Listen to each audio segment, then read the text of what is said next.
Hello, November 10th Friday ആണ്. അഭിനവ് കഴിഞ്ഞ ആഴ്ച US നിന്ന് ഒരു മാസത്തെ വെക്കേഷൻ വന്നപ്പം ഞങ്ങൾ അഭിനവിൻ്റെ വീട്ടിലോട്ട് പോവാണ്. അപ്പം അഭിനവിൻ്റെ അൺപാക്കിങ്ങും ഞങ്ങളുടെ പാക്കിങ്ങും കാരണം വീട് മുഴുവനും അലങ്കോലമായിട്ടാണ് കിടക്കുന്നത്. എയർപോർട്ടിൽ പോകാൻ റെഡിയായി. ഇതാണ് എൻ്റെ ഔട്ട്ഫിറ്റ്, ഒരു ബ്ലൂ കോഡ് സെറ്റാണ്. എവിടെയെങ്കിലും പോകുമ്പം ഏറ്റവും താമസിച്ച് റെഡിയാവുന്ന ചിന്നുനാണ്. എപ്പോഴും വഴക്ക് വെക്കുകയും ചെയ്യും. അതാണ് നിങ്ങൾ കണ്ടുകൊണ്ടിരിക്കുന്നത്. അപ്പോൾ വീട്ടിൽ വരുന്ന ഹൗസ് ഹെൽപ്പ് വീട് ക്ലീൻ ചെയ്തുകൊണ്ടിരുന്നപ്പോഴാണ് ഞങ്ങൾ ഇറങ്ങിയത്. ഇതാണ് ചിന്നുവിൻ്റെ ഔട്ട്ഫിറ്റ്. സാറേന്ന് ഭയങ്കര വില കൊടുത്ത് വാങ്ങിച്ചൊരു ടോപ്പാണ്. എനിക്കിതൊട്ടും ഇഷ്ടപ്പെട്ടില്ല. പക്ഷേ ചിന്നുവിൻ്റെ ഒരു ടേസ്റ്റ് വേറെ തന്നെയാണ്.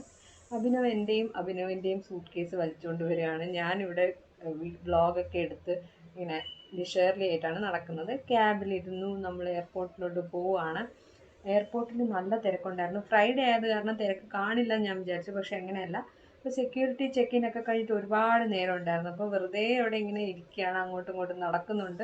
ഇനി ഗേറ്റിലോട്ട് പോകാൻ വേണ്ടി താഴോട്ട് വന്നു. പക്ഷെ അവിടെയും കുറേ നേരം ഇരിക്കേണ്ടി വന്നു. ശരിക്കും പറഞ്ഞാൽ ഫ്ലൈറ്റ് എന്ന് പറഞ്ഞാൽ ഭയങ്കര ബോറിങ് ജേർണിയാണ് ശരിക്കും.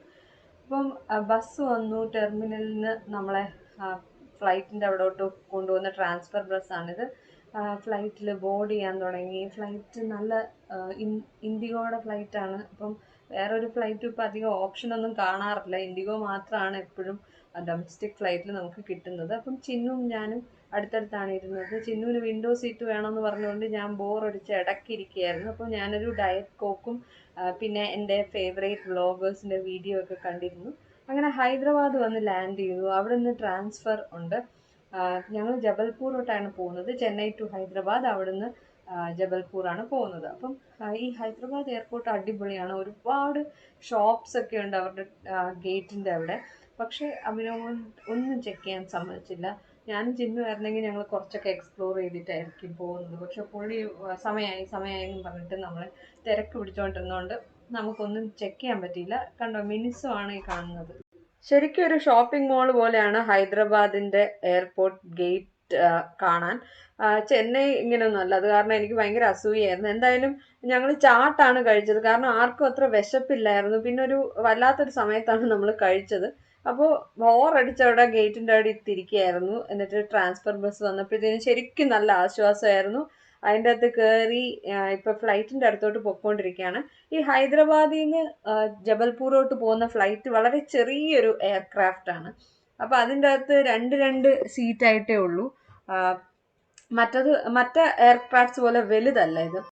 ഹൈദരാബാദിൽ ഈ റൺവേക്ക് എത്തുന്നതിന് മുന്നേ ഒരു ടണൽ പോലെയൊക്കെ ഉണ്ട്. വളരെ ഡിഫറെൻ്റ് ആയിട്ടുള്ളൊരു ഫീലിംഗ് ആണ് ഹൈദരാബാദ് എയർപോർട്ടിൽ വരുമ്പോഴും. ഇപ്പോൾ ബാംഗ്ലൂർ എയർപോർട്ടും ഇത്ര തന്നെ വലുതാണ്, ഇതിനെക്കാട്ടി വലുതാണ്. പക്ഷേ നമ്മൾ ബാംഗ്ലൂർ അങ്ങനെ അധികം പോകാറില്ല. ഹൈദരാബാദ് വഴിയാണ് എപ്പോഴും ജബൽപൂർ പോകുന്നത്. എന്തായാലും ഫ്ലൈറ്റ് കണ്ടല്ലോ, ചെറിയ ഫ്ലൈറ്റ് ആണ്, ഒരു ടോയ് പ്ലെയിൻ പോലെയാണ് ഇത് കാണുമ്പോൾ തോന്നുന്നത്. അതുകൊണ്ട് തന്നെ ഒരുപാട് പേരൊന്നും ഇല്ലായിരുന്നു. ഒരുപാട് സീറ്റ്സ് ഒഴിഞ്ഞാണ് കിടന്നതും. അപ്പോൾ ഒരു സൈഡിൽ ഞാനും ചിന്നു ഇരുന്നു, മറ്റേ സൈഡിലാണ് അഭിനവ് ഇരിക്കുന്നത്. കാരണം ചെറിയ എയർക്രാഫ്റ്റ് ആയതുകൊണ്ട്. ഇവിടെയും ഞാൻ എൻ്റെ നെറ്റ്ഫ്ലിക്സ് സീരീസും ഒക്കെ കണ്ട് ആണ് സമയം കളഞ്ഞുകൊണ്ടിരുന്നത്.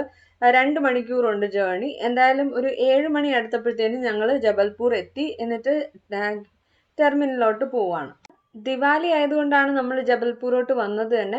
അതേപോലെ ഇൻലോസിൻ്റെ അടുത്തൊന്നും പറഞ്ഞിട്ടില്ല ഞങ്ങൾ വരുന്ന കാര്യം. അഭിനവിൻ്റെ ഒരു ഫ്രണ്ടാണ് ഞങ്ങളെ പിക്ക് ചെയ്യാൻ വരുന്നത്. സാധാരണ ചേട്ടനാണ് വരുന്നത്. പക്ഷെ ഇന്ന് സർപ്രൈസ് കൊടുക്കണമെന്ന് വിചാരിച്ചിട്ട് വന്നതുകൊണ്ട് തന്നെ ചേട്ടൻ്റെ അടുത്തൊന്നും പറഞ്ഞിട്ടില്ല. ചേട്ടന് ഒരു ഐഡിയ ഇല്ല. അപ്പം ഞങ്ങൾ ബാഗൊക്കെ കൺവെയർ ബെൽറ്റിൽ നിന്ന് എടുത്തിട്ട് ഗേറ്റിൻ്റെ വെളിയിലോട്ട് നടക്കുകയാണ്.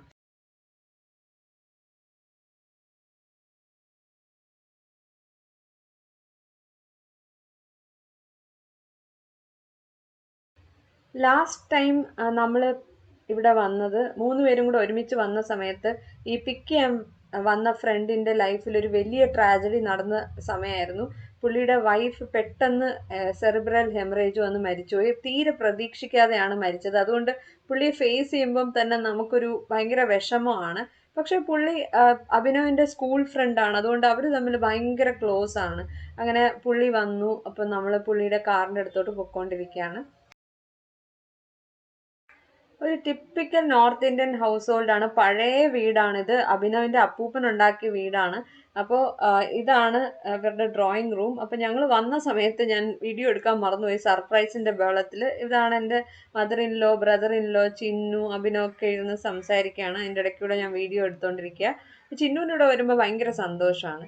അടുത്ത ദിവസം രാവിലെ ഞാൻ ഈ വീട്ടിലെ വെളിയിൽ ഒന്ന് ഷൂട്ട് ചെയ്യാന്ന് വിചാരിച്ചു. കാരണം ഒരുപാട് ചെടികളും പിന്നെന്താ ട്രീസും ഒക്കെ ഉണ്ട് ഈ വീട്ടിൽ. ഇവിടെ കേരളത്തിലെ പോലെ തന്നെ പെട്ടെന്ന് ചെടികൾ വളരുന്ന ഒരു ടൈപ്പ് മണ്ണാണ് ഇവിടെ ഉള്ളത്. അത് കാരണം എന്ത് വെച്ചാലും വളരും. അങ്ങനത്തെ ബ്ലാക്ക് സോയിലാണ്. ഇപ്പൊ നല്ല ഫെർട്ടൈൽ ആയിട്ടുള്ള സോയിൽ ആയത് കാരണം ഒരുപാട് ചെടികൾ എൻ്റെ ബ്രദർ ഇൻ ലോ കൊണ്ട് ഇവിടെ വെച്ചിട്ടുണ്ട്. ഒരുപാട് ടൈപ്പ് ചെടികൾ. നമ്മൾ ഒരു നഴ്സറി പോകുന്ന പോലെയാണ് ഇവിടെ വരുമ്പം. മാത്രമല്ല പുള്ളി അതിൻ്റെ ചെടിച്ചട്ടിയിലെല്ലാം പെയിന്റ് ചെയ്തിട്ട് അതിനൊരു വേറൊരു ലുക്കൊക്കെ.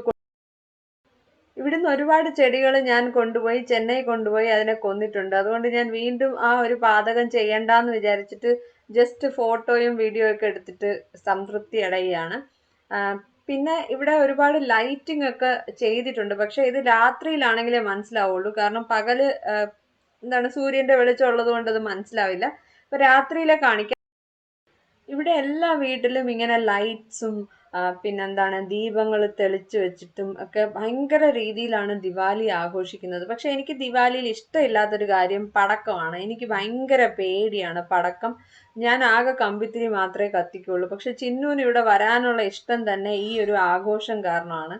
കാരണം ഇവിടെ ചെന്നൈയിലാണെങ്കിലും ഭയങ്കരമായിട്ട് ആഘോഷിക്കും. പക്ഷെ കേരളത്തിലെ ദീപാവലി ഒന്നും നമ്മൾ അറിയുക കൂടെയില്ല. അത്രയ്ക്കും ഇമ്പോർട്ടൻ്റ് ആയിട്ടുള്ളൊരു ഫെസ്റ്റിവൽ അല്ല കേരളത്തിൽ ദിവാലി. അതൊക്കെ ഇവർക്ക് ഭയങ്കര അത്ഭുതമാണ്. ഇന്ത്യ മുഴുവൻ ആഘോഷിക്കുന്ന ഒരു ഫെസ്റ്റിവൽ എന്തുകൊണ്ട് കേരളത്തിൽ ആഘോഷിക്കുന്നില്ല എന്ന് എനിക്കതിന് ഉത്തരവും ഇല്ല. എന്തായാലും എൻ്റെ ബ്രദർ ഇൻ ലോ ആണ് അവിടെ നിൽക്കുന്നത്. അപ്പോൾ ഇതാണ് ഇവിടുത്തെ decorations, outside decoration. Sunday the 12th of November Diwali day ആണ്. അപ്പം ചിന്നുവിന്റെ കസിനും കൂടെ ഇവിടെ രംഗോലി ഇട്ടുകൊണ്ടിരിക്കുകയാണ്. അപ്പൊ ഇങ്ങനത്തെ ചെറിയ ചെറിയ ജോലികളൊക്കെ ചെയ്യാൻ ചിന്നുവിന് ഭയങ്കര ഇഷ്ടമാണ്. നമ്മുടെ വീട്ടിൽ എന്തെങ്കിലും ചെയ്യാൻ പറഞ്ഞാൽ അത് താല്പര്യമൊന്നുമില്ല, ചെയ്യാനും മടിയാണ്. പക്ഷെ ഇങ്ങനത്തെ ജോലിയൊക്കെ കൊടുത്താൽ ഭയങ്കര ഇൻട്രസ്റ്റോടെ ചെയ്യും. മാത്രമല്ല കൂടെ ഒരു കൂട്ടും കൂടെ ഉള്ളത് കാരണം കൂടുതൽ എന്താണ് താല്പര്യത്തോടെയാണ് ചെയ്യുന്നത്. അപ്പൊ ഇവിടെയൊക്കെ മാല തൂക്കിയിട്ടുണ്ട്. ഇതൊന്നും ഒറിജിനൽ പൂവല്ല, ഇത് പ്ലാസ്റ്റിക്കിന്റെ തന്നെയാണ്. പക്ഷെ എല്ലായിടത്തും ഇങ്ങനത്തെ കുറെ മാലകൾ തൂക്കിയിട്ടുണ്ട്. അപ്പൊ ഇതാണ് ഞാൻ നേരത്തെ കാണിച്ച ആ ഒരു ഗാർഡൻ. ശരിക്കും പറഞ്ഞാൽ ഇവിടെ ഒരുപാട് ചെടികളുണ്ട്. പക്ഷെ ഒന്നും അങ്ങനെ ഓർഗനൈസ്ഡ് ആയിട്ടല്ല വെച്ചിരിക്കുന്നത്. ഇതൊരു ടയർ സീറ്റ് ആണ്. 3 ടയർ ഒട്ടിച്ചിട്ടുണ്ടാക്കിയ ഒരു സീറ്റ് ഉണ്ട്. ബ്രദർ ഇൻ ലോയുടെ കരവിരുതാണിത്. അപ്പോൾ ഇവിടുന്ന് ഞാൻ ഒരുപാട് ചെടികൾ കൊണ്ടുപോയിട്ടുണ്ടെന്ന് പറഞ്ഞില്ലേ. അപ്പോൾ അങ്ങോട്ടൊക്കെ പോയാൽ ഒരുപാട് ചെടിയുണ്ട്. ബോഗൻ വില്ലയുണ്ട് പല കളറിലുള്ളത്. പക്ഷെ ഇവിടുത്തെ ടെറസിലോട്ട് പോകുന്ന സ്റ്റെപ്പ് എനിക്ക് ഭയങ്കര പേടിയാണ്. കാരണം എന്താന്ന് വെച്ചാൽ രണ്ടു വശത്തും കൈ വരിയൊന്നും ഇല്ല, പിടിക്കാനൊന്നും ഇല്ലാതെയാണ് ഇതിൻ്റെ അകത്തോട്ട് കയറുന്നത്. അതെനിക്ക് ഭയങ്കര പേടിയുള്ളൊരു കാര്യമാണ്. അപ്പൊ ടെറസിലോട്ട് കയറാൻ എനിക്ക് കുറച്ച് പേടിയുണ്ട്. ഇതെന്റെ മദർ ഇൻ ലോ ചെയ്ത പെയിന്റിംഗ് ആണ്. ഇതും ഇങ്ങനത്തെ ഒരുപാട് പെയിന്റിങ് അവിടെ ഇവിടെയൊക്കെ ആയിട്ട് കാണാം. ഒരുപാട് ക്രാഫ്റ്റും അങ്ങനത്തെ സാധനങ്ങളിലൊക്കെ ഇൻട്രസ്റ്റ് ഉള്ള ഒരാളാണ് എൻ്റെ മദർ ഇൻ ലോ. പക്ഷെ എനിക്കൊന്നും അത്രയ്ക്ക് വലിയ ക്രിയേറ്റിവിറ്റി ഒന്നുമില്ല. എവിടെയും മാല തൂക്കിയിട്ടുണ്ട്. കണ്ടോ, ഇത് വീട്ടിലോട്ട് എൻട്രി ചെയ്യുന്ന ആ ഒരു ഡോറാണ്. വേൾഡ് കപ്പ് നടന്നുകൊണ്ടിരിക്കുന്നതുകൊണ്ട് വീട്ടിൽ എപ്പോഴും TV ഓൺ ആണ്. അതേപോലെ അഭിനവിന് ഭയങ്കര ക്രേസ് ആണ് ക്രിക്കറ്റ്. അതുകൊണ്ട് ക്രിക്കറ്റ് മാച്ച് ആണ് എല്ലാവരും കൂടെ ഇരുന്ന് കാണുന്നത്. അപ്പോൾ കുറച്ചു നേരം കൂടെ കഴിഞ്ഞാൽ പൂജയ്ക്കുള്ള സമയമാവും. ഇവിടെ രാത്രിയിലാണ് ദിവാലിയുടെ പൂജ ചെയ്യുന്നത്. അത് കഴിഞ്ഞിട്ടേ പടക്കമൊക്കെ പൊട്ടിക്കാറുള്ളൂ. അപ്പോൾ ഈ കാണുന്നത് എൻ്റെ മദർ ഇൻ ലോ ആണ്. മദർ ഇൻ ലോ ഇവിടെ ഒരു മാല റെഡിയാക്കിക്കൊണ്ടിരിക്കുകയാണ്. ഇവിടെ വീട് മുഴുവനും ഇങ്ങനത്തെ അറേഞ്ച്മെന്റ്സ് ആണ്. അപ്പം ആ പൂജാമുറി ഒന്ന് കാണിച്ചു കൊടുക്കാൻ പറഞ്ഞ് എന്നെ അകത്തോട്ട് വിളിച്ചതാണ് പുള്ളിക്കാരി. ഇങ്ങനെയാണ് പൂജാ റൂം വരുന്നത്. ഇത് സ്റ്റോർ റൂമും കിച്ചണും കൂടെ ചേർന്നിട്ടുള്ളൊരു വലിയ റൂമാണ്. ഇങ്ങനെ പാർട്ടീഷൻ വെച്ച് തിരിച്ചിരിക്കുന്നതാണ്. ഇത് ഒരു സൈഡിൽ പൂജാമുറിയാണ്. അപ്പൊ ഇതെല്ലാം എൻ്റെ മദർ ഇൻ ലോ ആണ് ചെയ്തത്. പൂജ കുറച്ചു നേരത്തേക്കേ കാണുള്ളൂ. പക്ഷെ 2 ദിവസം മുന്നേ പുള്ളിക്കാരി ഈ അറേഞ്ച്മെന്റ്സ് ഒക്കെ തുടങ്ങും. അപ്പോൾ ഇവിടെ ലക്ഷ്മിയുടെ ഒരു അലങ്കരിച്ച ഒരു ഫോട്ടോ ഉണ്ട്. അത് കാണിച്ചു കൊടുക്കാൻ പ്രത്യേകം പറയുന്നുണ്ടായിരുന്നു. ഇത് ഇങ്ങനെ ഒരുപാട് ഫോട്ടോസ് ഇവിടെ വെച്ചിട്ടുണ്ട്. എൻ്റെ വീട്ടിൽ ഇങ്ങനത്തെ ഒരുപാട് സാധനങ്ങളുണ്ട്. പക്ഷെ എനിക്കിത് എങ്ങനെയൊക്കെയാണ് വെക്കേണ്ടതെന്നോ അറേഞ്ച് ചെയ്യേണ്ടതെന്നോ ഒരു ഐഡിയ ഇല്ല. അപ്പൊ പുള്ളിക്കാരി എടുത്തെടുത്ത് പറഞ്ഞുകൊണ്ടിരുന്ന ലക്ഷ്മിയുടെ ഫോട്ടോ ഇതാണ്. ഇതിന്റെ അടുത്ത് തന്നെ വേറെയും ഒരു പെയിന്റിങ് പുള്ളിക്കാരി ഫ്ലോറിൽ ചെയ്ത് വെച്ചിട്ടുണ്ടായിരുന്നു. അപ്പം ഇതാണ് ലക്ഷ്മിയുടെ ഫോട്ടോ. ഇത് സെപ്പറേറ്റ് ആയിട്ട് അലങ്കരിച്ചാണ് വെച്ചിരിക്കുന്നത്. ഇവിടെ പൂജയ്ക്ക് ഇരിക്കുമ്പോഴത്തേനും നന്നായിട്ട് ഒരുങ്ങിയാണ് എല്ലാവരും ഇരിക്കുന്നത്. അപ്പം ഞാനും കുറച്ചൊക്കെ ഒരുങ്ങി ഒരു ചെറിയ മേക്കപ്പ് ഒക്കെ ചെയ്ത് ഞാനും ഒരുങ്ങിയിട്ടാണ് പൂജയ്ക്ക് ഇരിക്കുന്നത്. ചിന്നുവിന് ഒരു സിൽക്ക് സ്കേർട്ടും ടോപ്പും ഞാൻ തയ്പ്പിച്ചെടുത്തായിരുന്നു. അത് ഞാൻ കാണിച്ചു തരാം. ഇതാണ് ചിന്നുവിൻ്റെ ഡ്രസ്സ്. ഞാൻ ശരിക്കും ഇത് നന്നായിട്ട് എടുക്കാൻ മറന്നുപോയി. ശരിക്കും നന്നായിട്ടൊന്ന് എടുക്കായിരുന്നു. പക്ഷെ ഇതാണ് ടർക്കോയിസ് കളർ ടോപ്പും ഒരു പീച്ച് കളർ സ്കേർട്ടുമാണ്. ഇത് രണ്ടും സിൽക്കിന്റെ വളരെ സോഫ്റ്റ് മെറ്റീരിയലാണ് ചെയ്തിരിക്കുന്നത്. അഭിനവ് കുർത്തയൊക്കെ ഇട്ടിട്ടാണ് പൂജ ചെയ്യാനിരുന്നത്. അപ്പം അഭിനവ് പ്രസാദം കൊണ്ട് അച്ഛന്റെ ഫോട്ടോയ്ക്ക് അടുത്ത് വെക്കുകയാണ്. ഇതാണ് ചിന്നുവിന്റെ കസിൻ, എൻ്റെ ബ്രദർ ഇൻ ലോയുടെ മോള്. പുള്ളിക്കാരി നല്ല സുന്ദരിയായിട്ടുണ്ടായിരുന്നു. എല്ലാവരും നന്നായിട്ട് ഒരുങ്ങിയിട്ടാണ് ഈ പൂജയ്ക്കൊക്കെ ഇരിക്കുന്നത്. ചിന്നു ആണെങ്കിൽ ഇടയ്ക്കിടയ്ക്ക് ആ മാല എടുത്ത് കാണിക്കുന്നുണ്ടായിരുന്നു, അതൊന്ന് വീഡിയോയിൽ കാണിക്കാൻ. അപ്പൊ ഇനി എല്ലാവരും കൂടെ പടക്കം പൊട്ടിക്കാനുള്ള തയ്യാറെടുപ്പിലാണ്. എനിക്ക് ഏറ്റവും പേടിയാണ് ഈ പടക്കം പൊട്ടിക്കുന്നത്. എനിക്ക് ദിവാലി ഇഷ്ടമില്ലാത്തതിൻ്റെ ഒരു കാര്യം പടക്കമാണ്. ബാക്കിയെല്ലാം ഓക്കെ, ബട്ട് ഈ പടക്കം കമ്പിത്തിരിയൊക്കെ ഞാൻ കൈകാര്യം ചെയ്യും. പക്ഷെ പടക്കം എനിക്ക് ഭയങ്കര പേടിയാണ്. അത് കാരണം എനിക്ക് ദിവാലിയുടെ സമയത്ത് വീട്ടിൽ അകത്തിരിക്കാനാണ് എനിക്കിഷ്ടം. പക്ഷെ ചിന്നുവിന് പടക്കം പൊട്ടിക്കാനൊക്കെ ഭയങ്കര ഇൻട്രസ്റ്റ് ആണ്. അപ്പോൾ വെളിയിലത്തെ അലങ്കാരങ്ങളൊക്കെ ലൈറ്റിംഗ് ഒക്കെ നല്ല ഭംഗിയായിട്ട് തോന്നുന്നുണ്ട് രാത്രിയിൽ. അപ്പോൾ ഇനി പടക്കം പൊട്ടിക്കാനുള്ള തയ്യാറെടുപ്പിലെല്ലാം എല്ലാവരും വെളിയിലോട്ട് ഇറങ്ങുമ്പോൾ ഞാൻ വീടിൻ്റെ അകത്തോട്ട് കയറും. അതാണ് എൻ്റെ സ്ഥിരം പരിപാടി.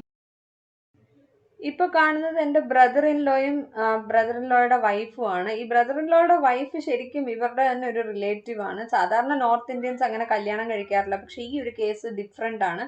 അപ്പൊ അഭിനവ് സ്വന്തം അച്ഛൻ്റെ ഫോട്ടോ ഇങ്ങനെ അലങ്കരിച്ചുകൊണ്ടിരിക്കുകയാണ്. എന്നിട്ട് ഫോട്ടോ ഒക്കെ എടുക്കുകയായിരുന്നു. ചിന്നും ഗുൻഗുൻ ഗുൻഗുൻ എന്നാണ് ബ്രദർ ഇൻ ലോയുടെ മോളെ വിളിക്കുന്നത്. അപ്പോൾ അവർ രണ്ടുപേരും കൂടെ എൻ്റെ മദർ ഇൻ ലോയുടെ കൂടെ ഇരിക്കുന്ന ഫോട്ടോ അഭിനവ് എടുത്തുകൊണ്ടിരിക്കുകയായിരുന്നു. അങ്ങനെ കുറേ ഫോട്ടോസ് ഒക്കെ എടുത്തായിരുന്നു.